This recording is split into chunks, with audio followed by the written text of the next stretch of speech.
ये आप लोगों की थर्ड और आखिरी टाइप है पीआई निकालने की होमोजीनियस इक्वेशन के लिए। इस टाइप को आइडेंटिफाई कैसे करना है कि आरएचएस में एफ एक्स वाई पड़ा होगा, मतलब एक्स वाई का कोई फंक्शन पड़ा होगा, जैसे a x plus b y पड़ा हो सकता है, x to the power m into y to the power n, ऐसा कुछ पड़ा हो सकता है, या फिर ऐसा भी पड़ा हो सकता है कि A X square plus B X Y, इस तरीके से भी पड़ा हो सकता है। मतलब एक्स और वाई में कोई फंक्शन, कोई रिलेशन कंबाइंड फॉर्म में इस तरीके से दे रखा हो तो। और लेफ्ट साइड पे जो आपका ऑर्डर है वो कुछ भी हो सकता है, इसमें भी कोई ऐसी लिमिटेशन नहीं है कि कोई सेकंड ऑर्डर ही होना चाहिए या कोई स्पेसिफाइड ऑर्डर होना चाहिए, कुछ भी ऑर्डर हो सकता है एलएचएस में।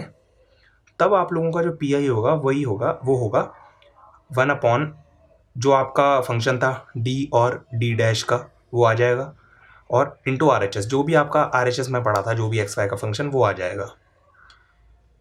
इस टाइप के अंदर आपको कुछ पुट नहीं करना है। डी की जगह अभी तक हम कुछ पुट करते थे, डी की जगह कुछ पुट करते थे, डी डैश की जगह कुछ पुट करते थे। इस क्वेश्चन में आपको कुछ पुट नहीं करना है, बस आपको ये जो F D into D dash है इसको बायनोमियल थ्योरम के थ्रू एक्सपेंड कर लेना है। अब बायनोमियल थ्योरम के थ्रू कैसे एक्सपेंड करते थे हम लोगों को तो याद नहीं है, पहले हम लोगों ने पढ़ा था कभी, अब तो याद नहीं है।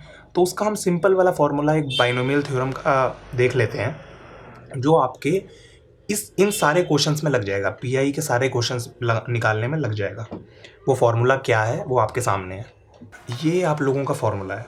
आपका जो फंक्शन है 1+x की फॉर्म में होना चाहिए, मतलब इधर 1 होना चाहिए, इधर x होना चाहिए, या जो भी d और d डैश है वो होना चाहिए इधर। d प्लस डी डैश अगर है तो आप d कॉमन लेके 1+d डैश अपॉन d लिख लोगे उसे। आप देखोगे कि आप किसी भी फंक्शन को इस तरीके से रिड्यूस कर सकते हो, 1+x की फॉर्म में आप कर लोगे, बाहर वाला कॉमन ले लोगे। और n की पावर यहाँ पे कुछ भी हो, जो भी आपकी n की पावर है, फॉर एग्जांपल -1 है, -2 है, जो भी आपका ऑर्डर होगा जनरली वही होगी, उसको आप इस फॉर्मूले में क्या करोगे, पुट कर दोगे, तो वही आपका बायनोमियल एक्सपेंशन आ जाएगा इस फंक्शन का। ये आप लोगों के सामने प्रॉब्लम है। अब आपको देख के ही पता चल रहा है टाइप नंबर 3 का क्वेश्चन है, फंक्शन पड़ा है एक्स और वाई का, और इसके अलावा आप लोगों का ये तो था ही कि ऑर्डर तो कुछ भी हो सकता है, तो उससे आपको मतलब ही नहीं है। और सी एफ आप लोग निकाल ही लोगे, आप लोगों को सिर्फ पी आई निकालना है, सी एफ तो आप लोगों ने निकालना सीख ही लिया है। अब पी आई निकालने के लिए क्या है कि डायरेक्टली सबसे पहले तो मैंने बताया आपको फॉर्मूला होगा इस टाइप नंबर 3 का, कि जो भी आर एच एस में पड़ा होगा ऊपर वो आ जाएगा, और डिनोमिनेटर में क्या आ जाएगा, जो भी एल एच एस में पड़ा होगा। अब एल एच एस में जो भी पड़ा था उसको फैक्टर बना के मैंने लिख लिया, उसके फैक्टर बना के लिख लिया। ये फैक्टर आप लोग बहुत ईजिली बना सकते हो, ये आ गया d-3d डैश का होल स्क्वायर, बस। अब इसको थोड़ा और सिंप्लीफाई कर लेंगे, इसको हम लिख लेंगे d-3d dash to the power -2, इसको हम न्यूमिनेटर में ले आए तो पावर नेगेटिव हो गई, इंटू 12x² प्लस 36xy, ये एज इट इज़ रहा हमारा। अब हम लोग क्या करेंगे, यहाँ से d कॉमन ले लेंगे, तो d जब कॉमन होगा तो d टू द पावर -2 की तरह बाहर आएगा, और वो अंदर हो जाएगा 1 - 3d dash upon d to the power -2 into 12x² plus 36xy।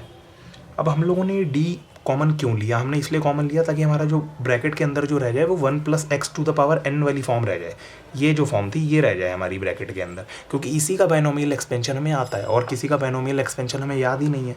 तो हम लोग क्या करेंगे, इसका अंदर का ब्रैकेट से बायनोमियल एक्सपेंशन लिख देंगे उसी फॉर्मूले से जो आप लोगों ने अभी सीखा है। उसी फॉर्मूले में आपको क्या करना है, n को -2 पुट कर देना है।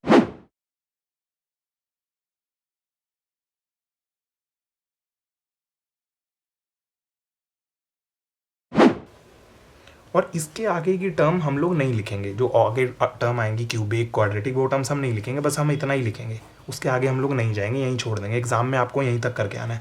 और 12x² प्लस 36xy हमने यहीं से उठा लिया। अब इसके बाद हम क्या करेंगे, हम थोड़ा और सिंप्लीफाई कर लेंगे, तो इसको हम लिखेंगे d टू द पावर -2, और इस ब्रैकेट को साथ ही मल्टीप्लाई भी कर देंगे, तो आएगा 12x² plus 36xy plus 6d dash upon d into 12x² plus 36xy plus 27d dash square upon d square into 12x² plus 36xy। ये आप लोगों का आ गया। अब आप लोग क्या करोगे, और सिंप्लीफाई कर लोगे, 12x² प्लस 36xy तो ऐसे ही रहेगा,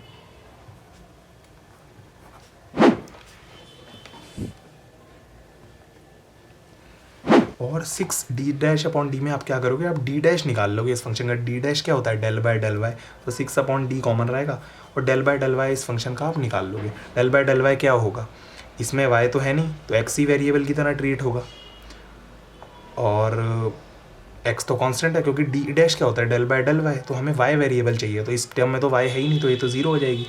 और इस टर्म में एक्स कांस्टेंट की तरह बिहेव करेगा और वाई वेरिएबल होगा, तो ये हो जाएगा 36x। और बाद वाली जो आपकी टर्म है आप देखोगे इस टर्म का डबल डेरिवेटिव आप जब निकालोगे, डी डैश स्क्वायर जब आप निकालोगे तो ये ज़ीरो हो जाएंगी दोनों टर्म। पहली टर्म तो ज़ीरो हो गई क्योंकि वाई है ही नहीं, और सेकंड ऑर्डर में वाई की हाईएस्ट डिग्री 1 ही है, इसलिए ये टर्म ज़ीरो हो जाएगी। आप लोगों ने पार्शियल डेरिवेटिव निकालना सेम 3 सेम 2 में निकाला भी है, सीखा भी, आप लोग अलग से भी निकाल के इसको देख सकते हो कि ये ज़ीरो क्यों हुआ, तो ये ज़ीरो हो जाएगा। बस आप इसके बाद ब्रैकेट बंद कर दोगे, आप लोगों का जो आंसर आएगा वो इसके बाद और सिंप्लीफाई होकर आएगा, d⁻⁻2 into 12x² plus 36xy plus d⁻⁻3, क्योंकि ये d⁻⁻2 इस d से मल्टीप्लाई हो जाएगा तो d⁻⁻3 हो जाएगा इंटू 216x, ये 36 इंटू 6 216x।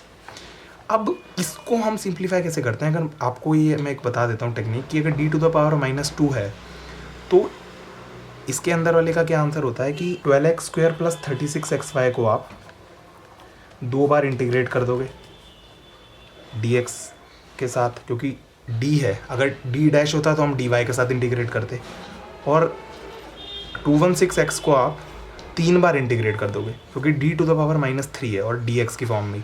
यही जो भी इंटीग्रेट करके आंसर आएगा वही आपका फाइनल आंसर है, वही आपका PI है। Thank you.